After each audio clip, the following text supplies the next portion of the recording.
My name is Praveen Verma. I am the author of book Success is a State of Mind. इस book का base एक quotation और 4 पंचतंत्र की कहानियों पर टिका हुआ है। एक कोटेशन जो ये कहती है कि there are 3 kinds of people. कैसे टाइप के लोग हैं? Number 1, who waits for things to happen. Number 2 type is those who makes things happen. And number 3, those who wonder what's happening. इस कोटेशन की तीनों कैटेगरीज को मैंने 3 पंचतंत्र की कहानियों से जोड़ा। अब मेरे हिसाब से जरूरी है कि मैं पहले आपको थोड़ा पंचतंत्र की स्टोरीज की हिस्ट्री के बारे में बता दूं। हजारों साल पुरानी कहानियां हैं, बहुत ही सिंपल तरीके से लिखी गई हैं, लेकिन बहुत मीनिंगफुल है। काफी गहराई है इनमें, जिंदगी के बारे में बहुत कुछ कहती है। इन स्टोरीज को लिखने वाले का नाम है पंडित विष्णु शर्मा। विष्णु शर्मा ने ये जो स्टोरीज थी पंचतंत्र की, ये दरअसल 3 राजकुमारों को कही थी। और उसका पर्पस क्या था? उसका पर्पस यह था कि राजकुमारों को एक अच्छा राजा बनने के लिए तैयार किया जा सके। अब कोटेशन की पहली लाइन क्या कहती है? कोटेशन की पहली लाइन ये बात करती है एक ऐसे आदमी के बारे में, the one who waits for things to happen. जब मैंने पहली बार इस लाइन को पढ़ा तो मुझे लगा कि शायद ऐसे आदमी की बात हो रही है जो कि बिल्कुल सुस्त है, कुछ करना नहीं चाहता और शायद भाग्य में यकीन करता है कि कभी तो उसकी जिंदगी में बाहर आएगी, भगवान उसे भी छप्पड़ फाड़ कर कुछ तो देगा। लेकिन अगर थोड़ा ध्यान से पढ़ो तो है यह उसका बिल्कुल उल्टा। यानी यह किसी लेजी आदमी की या लूजर की बात नहीं हो रही है, बल्कि एक ऐसे आदमी की बात हो रही है जो कि प्रेजेंट मोमेंट में जीता है, जो कि निस्वार्थ भाव से सिर्फ कर्म करता है और फल की या रिजल्ट की परवाह नहीं करता। इसको एक्सप्लेन करने के लिए मैंने एक पंचतंत्र की स्टोरी ली है। आप सबने सुनी होगी, एक कहानी जिसमें एक खरगोश है और एक शेर है, यानी एक खरगोश और शेर की कहानी। कहानी जो बताती है कि एक बार एक जंगल में एक शेर था जो कि जानवरों को मार के खा जाता था। लेकिन होता क्या था कि अक्सर अपनी जरूरत से ज्यादा जानवरों को मार देता था। जंगल के सारे जानवर इससे परेशान होकर एक दिन शेर के पास गए और बोले कि महाराज, आप अपनी जरूरत से ज्यादा जानवरों को मार देते हो, लेकिन अगर हम लोग रोज आपके पास एक जानवर भेज दें तो अपने आप आपकी जो जरूरत है, भूख की जो जरूरत है, वो भी पूरी हो जाएगी और बाकी जानवर भी शांति से रह पाएंगे। अब शेर ने उनकी बात मान ली और जानवरों ने रोज एक एक जानवर भेजना शुरू कर दिया। अब एक दिन खरगोश की बारी आई। अब कहानी कहती है कि जिस दिन खरगोश की बारी आई, उस दिन खरगोश सुबह उठा और शेर के पास जाने के लिए निकल पड़ा। मौसम बहुत अच्छा था, खरगोश मस्ती में था, खेलते खेलते लेट हो गया और उधर शेर इंतजार कर करके गुस्से में आता जा रहा था, क्योंकि उसकी भूख बढ़ती जा रही थी, दिन ढलता जा रहा था और कोई जानवर किसी का नामो निशान नहीं था। अब जब फाइनली खरगोश पहुंचा, तब तक शेर का गुस्सा 7वें आसमान पर था और जब उसने एक छोटे से खरगोश को देखा तो वो बिल्कुल ही आग बबूला हो गया। दहाड़ कर गुस्से में उसने खरगोश से लेट आने का कारण पूछा। अब खरगोश ने कहा कि महाराज, मैं तो टाइम पर निकला था, लेकिन मुझे एक और शेर मिल गया और मैंने उसे बहुत समझाया कि मैं महाराज के पास जा रहा हूं, लेकिन वो कुछ सुनने को तैयार ही नहीं था। ना जाने किस तरह से उसे चकमा देके आ रहा हूं। अब शेर बोला, मेरे जंगल में दूसरा शेर कहां पे है? मुझे अभी लेके चलो वहां पे। अब खरगोश उसे एक कुएं के पास ले गया और बोला, महाराज, दूसरा शेर इस कुएं में छुपा। शेर ने कुएं में देखा अपनी परछाई को और दूसरा शेर मान के जोर से दहाड़ा। एको वापिस आई। कहानी कहती है कि शेर कुएं में कूद गया और मर गया। अब क्या लगता है आपको, क्या मीनिंग है इस स्टोरी का? मेरे हिसाब से खरगोश इस कहानी में रिप्रेजेंट करता है एक ऐसे स्टेट ऑफ माइंड को जो कि बिल्कुल शांत है, निडर है, इमोशनली स्ट्रांग है और बिल्कुल प्रेजेंट मोमेंट में जी रहा है। कहानी कहती है कि वो खेलने कूदने में मगन हो गया और उस वजह से लेट हो गया। Boss, he was facing A life threatening situation और खेलने कूदने में मस्त हो गया। यह तभी संभव है जब खरगोश मौत के बारे में सोच ही नहीं रहा था।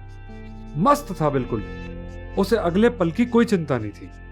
और दूसरी तरफ शेर रिप्रेजेंट करता है एक ऐसे स्टेट ऑफ माइंड को जो अशांत है, इमोशनली वीक है, गुस्से में है और उस गुस्से की वजह से उसके सोचने समझने की शक्ति नष्ट हो चुकी है। अब जब एक शांत, stable, emotionally strong state of mind का सामना अशांत, गुस्से वाले स्टेट ऑफ माइंड से होगा तो यह बताने की जरूरत नहीं कि जीत किसकी होगी।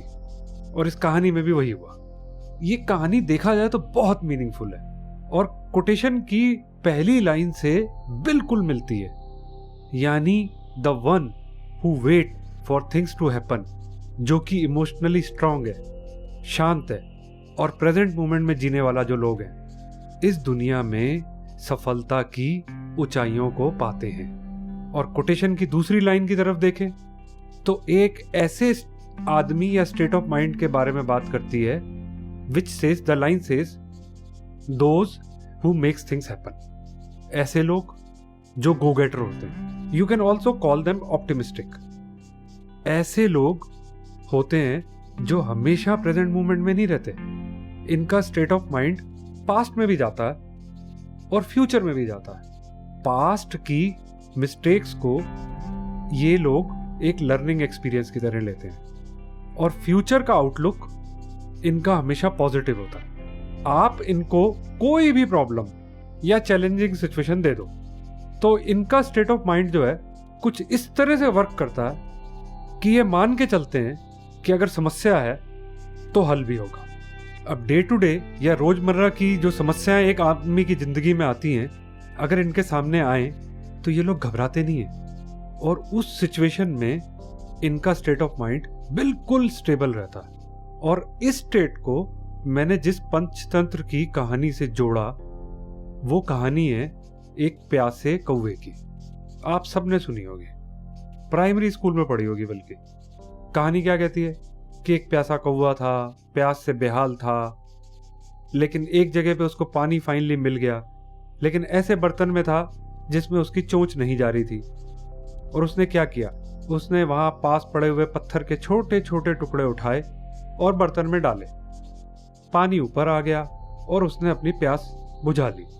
और मोरल ऑफ द स्टोरी जो हमें प्राइमरी स्कूल में पढ़ाया जाता है वो ये कहता है, where there is a will there is a वे।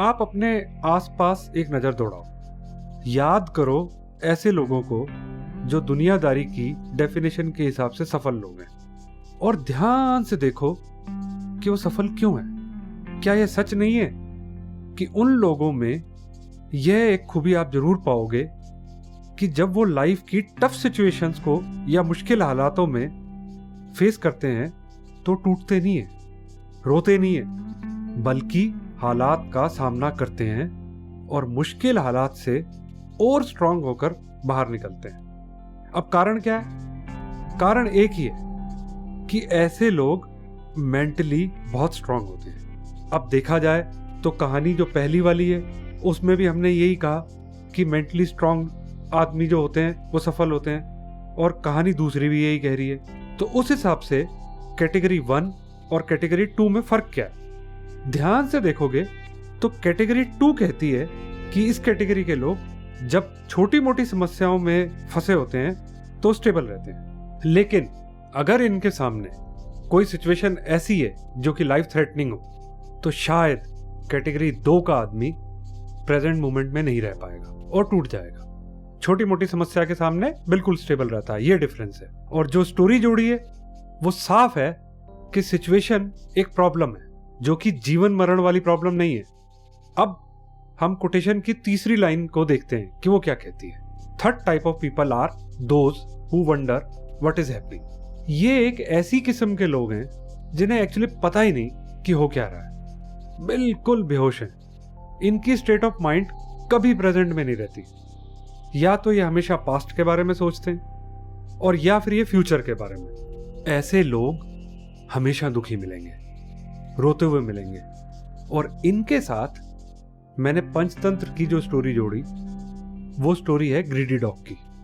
सबने सुनी होगी कि कैसे एक कुत्ता हड्डी का टुकड़ा लेके मुंह में लेके एक नदी के पुल को क्रॉस कर रहा था, और जब उसने अपनी रिफ्लेक्शन पानी में देखी तो सोचा कि दूसरे कुत्ते की हड्डी भी छीन लूं।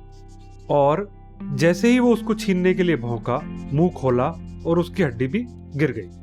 अब देखा जाए तो ग्रीड एक इमोशन है, नेगेटिव इमोशन है। जैसा हमने पहली स्टोरी में देखा कि नेगेटिव इमोशन में बुद्धि भ्रष्ट कर देता, सोचने समझने की शक्ति खत्म हो जाती है। अब पहली कहानी में अगर सिचुएशन ऐसी थी कि जो कि लाइफ थ्रेटनिंग थी, लेकिन एक शांत और स्टेबल स्टेट ऑफ माइंड की वजह से डिफ्यूज हो गई। दूसरी कहानी में डे टू डे रूटीन की प्रॉब्लम वाली सिचुएशन थी, स्टेबल स्ट्रॉन्ग मेंटल कंडीशन की वजह से ऐसे लोग प्रॉब्लम को अपॉर्चुनिटी में बदल देते हैं, ये देखा हमने। और ये जो अब तीसरे टाइप के लोग हैं, those who wonder what is happening, इनकी जिंदगी में देखा जाए तो कोई समस्या एज सच नहीं है। अब कुत्ते को जो चाहिए यानी हड्डी, वो उसके मुंह में है। देखा जाए तो उसका टाइम अच्छा चल रहा, कोई समस्या नहीं है, और अपॉर्चुनिटी उसके मुंह में और उसे पता भी नहीं है। अपने अनस्टेबल स्टेट ऑफ माइंड की वजह से हाथ में जो अपॉर्चुनिटी है उसने वो भी खो दी। अगर आपका माइंड शांत नहीं है और आप इमोशनली और मेंटली स्टेबल नहीं हो तो ऐसा ही होगा। अब ऐसे लोग हाथ में आई अपॉर्चुनिटी खोने के बाद करते क्या हैं? रोते हैं अपनी स्टेट के लिए। जो स्टेट में वो पहुंच गए उसमें दूसरों को दोष देते हैं। और अनफॉर्चुनेटली इस जिंदगी में ज्यादातर लोग इस कैटेगरी में आते हैं। इन 3 पंचतंत्र की कहानियों के थ्रू मैंने यह बताने की कोशिश की है कि कैसे स्टेट ऑफ माइंड आपकी सफलता और असफलता से जुड़ा हुआ है। और इसीलिए मैंने इस बुक को टाइटल दिया success is a state of mind. हालांकि इतने सालों बाद अब मुझे लगता है कि अगर टाइटल होता success and state of mind तो शायद ज्यादा ठीक होता। आखिर में कोई सॉल्यूशन देना भी जरूरी है। मेरा मानना यह है कि हर आदमी तीनों तरह की स्टेट ऑफ माइंड में एक पेंडुलम की तरह घूमता रहता है। आप किस स्टेट ऑफ माइंड में ज्यादातर समय रहते हो उससे आपकी जिंदगी की क्वालिटी तय होती है। अब क्योंकि तीनों कैटेगरीज में फर्क है, वो एक बेसिक फर्क यही है कि शांत और अशांत स्टेट ऑफ माइंड, यानी पेंडुलम का एक कोना शांत और पेंडुलम का दूसरा कोना अशांत, इसके बीच में आप कहाँ पे हो ये डिसाइड करेगा आपका फेट। तो सॉल्यूशन ऐसा होना चाहिए जो माइंड को अशांति से शांति की तरफ ले जाए। और फिर जो सॉल्यूशन हो वो भी कहानी अगर पंचतंत्र के साथ जुड़ी हो तो ही एप्ट बैठेगा।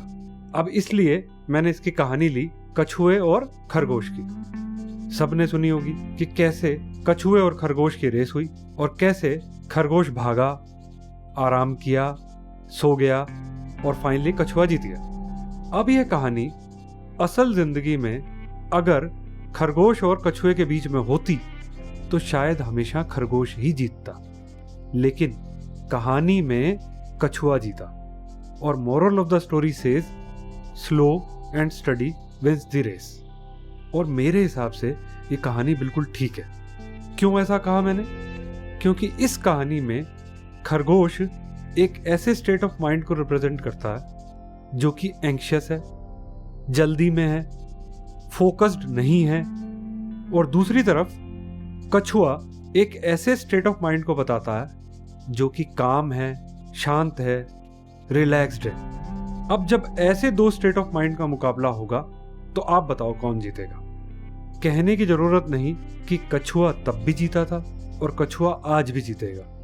अगर आप लाइफ में सफलता पाना चाहते हो तो slow down your mind, relax your mind. जितना माइंड रिलैक्स होगा, शांत होगा, उतनी ही आपकी प्रोडक्टिविटी बढ़ जाएगी। अब यह कैसे हो, बुक में एक्सप्लेन किया हुआ है। मुझे यह बुक लिखकर अपने अंदर से बहुत खुशी हुई थी। अब यह बात अलग है कि मेरी पहली बुक के मुकाबले यह किताब उतनी पॉपुलर नहीं हुई। आई होप कि यह सुनने के बाद आप इस किताब को पढ़ोगे और शायद ये आपको पसंद आएगी।